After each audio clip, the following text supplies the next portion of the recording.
Bonjour à tous et bienvenue pour ce nouveau Nanoshiur, le cours destiné aux lecteurs de la newsletter de Tilicite. Cette semaine, nous allons aborder le thème de l'hypocrisie. Et l'hypocrisie, c'est quelque chose qui, disons-le clairement, entre nous, maintenant ça fait quand même plus de 50 vidéos qu'on se fréquente, est quelque chose qui est extrêmement répandu. On l'utilise assez fréquemment pour arrondir les angles, pour éviter des conflits, et ça nous sert bien. Et j'ai envie de vous dire, parfois, c'est pas plus mal. C'est-à-dire que parfois, il faut savoir agir en bonne intelligence et il ne sert à rien d'envenimer, de faire exploser une situation lorsqu'on sait que ça peut avoir des catastrophes, ça peut avoir des conséquences catastrophiques. Cependant, le problème de l'hypocrisie, c'est que au fur et à mesure qu'on l'utilise, ça peut devenir une seconde nature. C'est-à-dire que si on s'habitue systématiquement à ne pas dire ce qu'on pense, eh bien à la fin, ça devient naturel et on ne dit plus jamais ce qu'on pense. Et pire que ça, les gens ne savent plus ce qu'on pense et les gens vont au fur et à mesure avoir du mal à nous faire confiance. On ressent lorsqu'une personne est hypocrite de toute façon. Dans la paracha de cette semaine, on nous fait l'éloge des frères de Yosef. Vous connaissez l'histoire, c'est Jacob et Yaakov, Avinu, qui préfère son fils Joseph, parce que c'est l'enfant qu'il a tant attendu, parce que c'est l'enfant qui est arrivé sur le tard, et c'est l'enfant qui vient de Rachel, son épouse, pour laquelle il a tant lutté pour se marier avec elle. Bref, les enfants, eux, la génération suivante, n'ont pas à subir ça, et le père préfère Yosef à ses autres frères.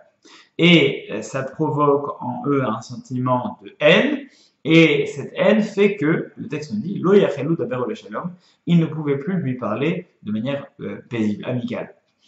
Et Rachi nous dit, ça nous dit bien qu'on est en train de témoigner qu'ils haïssaient leur frère, ce qui est plutôt négatif comme témoignage.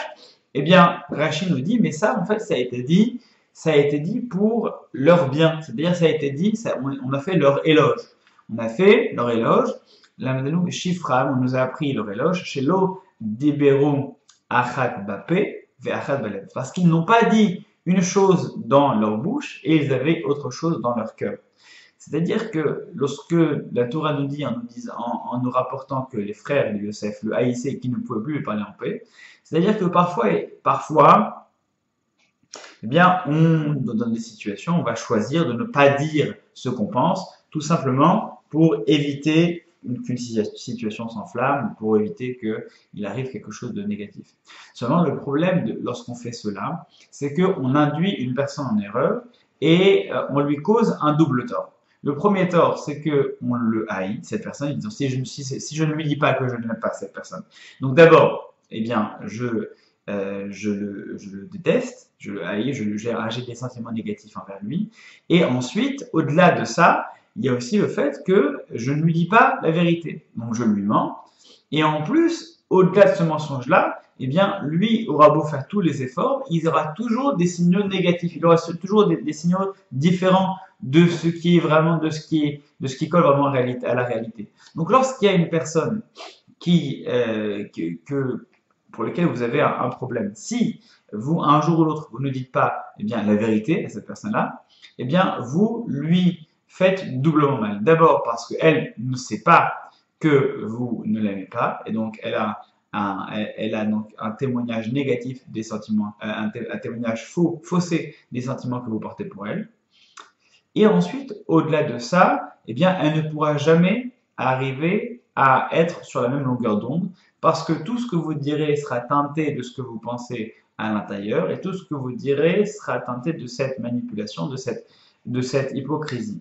Donc, là, le texte nous dit parfois il vaut mieux haïr une personne et le lui dire, plutôt que d'aimer une personne et de ne pas lui dire qu'en fait on la déteste. C'est-à-dire qu'à un moment donné, l'hypocrisie, ça a ses limites. Ça peut, dans des cas extrêmes, on peut arriver à eh bien, contenir une situation, mais ça n'est en aucun cas une solution, ça n'est en aucun cas une solution qui va porter des fruits sur le long terme. Ça n'est en aucun cas une solution qui est viable. Lorsqu'on a un différend avec quelqu'un, il n'y a rien de plus efficace que d'aller voir cette personne et d'essayer de résoudre ce conflit. Vous me direz, évidemment, dans la paracha de cette semaine, bon, la façon dont ils ont réglé leur conflit, c'est qu'ils ont pris leur frère et ils l'ont jeté dans un puits pour le tuer ou pour le vendre plus tard à des étrangers. D'accord. C'est un petit peu extrême, je vous l'accorde.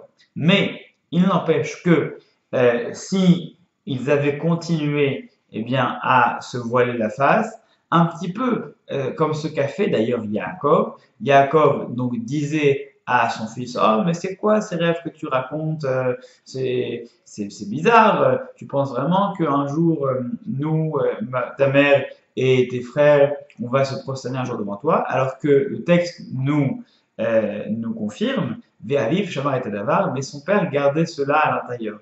C'est-à-dire qu'il disait des choses, mais il pensait différemment. Et c'est ce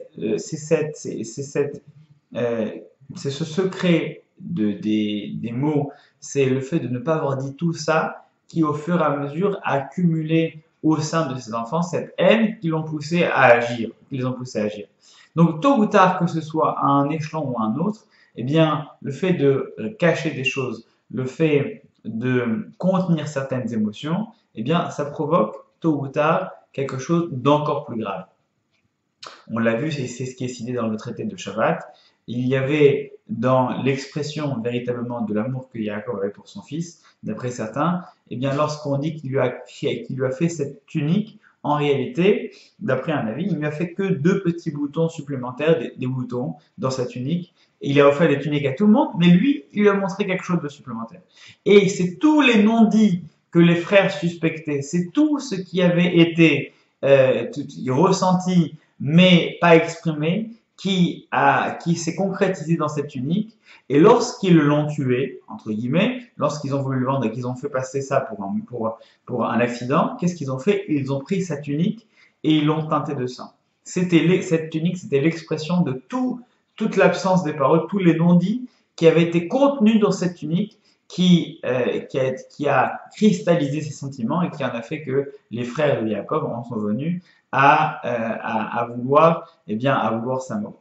Donc, s'il fallait résumer ce verset et ce début de paracha qui nous parle des sentiments non exprimés, eh bien que, évidemment, il faut savoir vivre en bonne intelligence et il ne sert à rien d'exprimer sa haine sur tous les toits. Cependant, il est préférable et de loin lorsqu'on a des sentiments négatifs envers une personne, il est préférable d'assumer ces sentiments et de les exprimer envers la personne, plutôt que d'enfouir ces sentiments, qu'ils soient positifs d'ailleurs ou négatifs, plutôt que de les enfouir, d'enfouir ces sentiments et de ne pas les exprimer en attendant qu'ils disparaissent, parce que cela, ça n'arrivera pas. Et que ce soit dans l'amour, que ce soit dans la haine, des sentiments doivent être exprimés. Sur ce, une très bonne lecture de newsletter dans un premier temps, et Shabbat Shalom, à la semaine prochaine. N'oubliez pas que cette semaine, nous avons un événement assez exceptionnel, c'est-à-dire l'allumage de la première bougie de la Hanoukia samedi soir prochain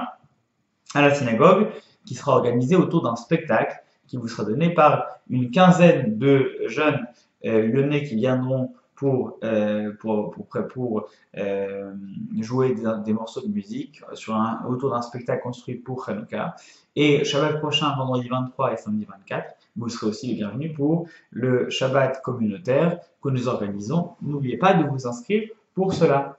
Eh bien, cela dit, je vous dis à la semaine prochaine et Shabbat Shalom.